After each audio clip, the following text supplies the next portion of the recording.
Pagbasa gikan sa ikaduhang basahon sa mga hari. Usa ka adlaw, si Eliseo miadto sa Sunam diin nagpuyo ang usa ka babayi nga dato.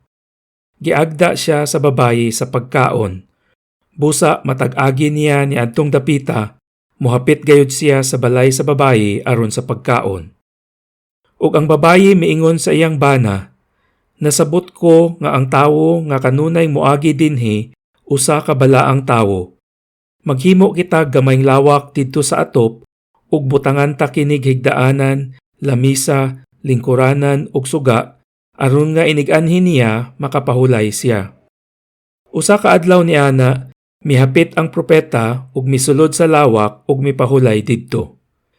Si Eliseo miingon, "Unsa may mahimo nato alang kaniya?"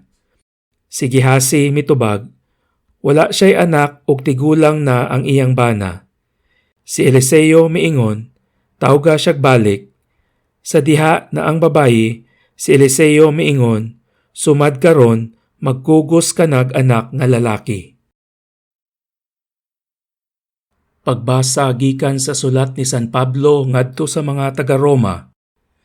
Mga igsoon, nasayod kamo nga sa pagbunyag kanato, nahiusa kita kang Kristo Jesus, busa nahiusa kita sa iyang kamatayon. Tungod niini, sa pagbunyag kanato, gilubong kita uban kaniya, ug miambit sa iyang kamatayon, aron ingon nga si Kristo gibanhaw sa mahimayaong gahom sa Amahan. Kita usab angay nga magkinabuhi sa bag-ong kinabuhi. Kung namatay kita uban kang Kristo, gituohan nato nga mabuhi usab kita uban kaniya. Kay nasayod kita nga si Kristo gibanhaw ug dili na gayud siya mamatay pag-usab, ug ang kamatayon wala nay gahom ibabaw kaniya. Ang iyang kamatayon mao ang kamatayon nga nagwagtang sa sala, makausa alang sa tanang panahon, ug nagkinabuhi siya karon alang lamang sa Dios. Busa isipa ang inyong kaugalingon nga patay na sa pagpakasala, apan buhi alang sa Dios, hiniusa kang Kristo Jesus.